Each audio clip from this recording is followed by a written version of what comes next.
How did Krypto get to Earth? Well, that depends on what comic you read, but today we're going to be talking about Krypto, the last dog of Krypton, a new series going on right now in DC Comics where it follows Krypto. It is a bit of an emotional journey, but buckle up, I guess. Now, issue 1 begins by giving us a glimpse of Krypton and all of its glory before the planet's destruction. There's almost like a slice of life aspect where we get to see Laura, who's Superman's mom, take Krypto for a walk and just see the world, but ultimately, this is a story about Jor-El and Laura, Superman's parents, trying to deal with the fact that the planet is dying and nobody believes them. And yes, we do get to see a baby Kal-El in here. Now, we see them trying to come up with a plan to help save as many people as possible, and they are developing a rocket, presumably the same one to bring Kal-El to Earth. And their first test subject is none other than their family dog, Krypto. Now, this is where the emotional journey begins. Now, this should have been a routine mission to the moon and back, but something goes wrong. Krypto ends up being sucked into a wormhole. And what is on the other side of that wormhole?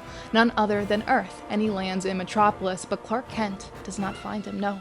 A little boy named Lex does. It is so sad and heartbreaking to see Krypto go through this and be afraid and be alone. It is for sure a tearjerker in my opinion, but ultimately, he does end up surviving and being the companion of the super fam, a happy dog living on Earth with his new superpowers. But it is a sad journey to get there. Just like all comic book characters, there are multiple different versions of Krypto in the comics, and in Supergirl, Woman of Tomorrow, which the new Supergirl movie next year is going to be based off of, Krypto's actually Supergirl's dog, so that is also very much so comic accurate. Anyway, the first issue of Krypto, the last dog of Krypton, was fantastic. I can't wait to read more, and currently in the comics, it is a Summer of Superman initiative, so there's a bunch of super fan comics going on, so keep an eye out for those.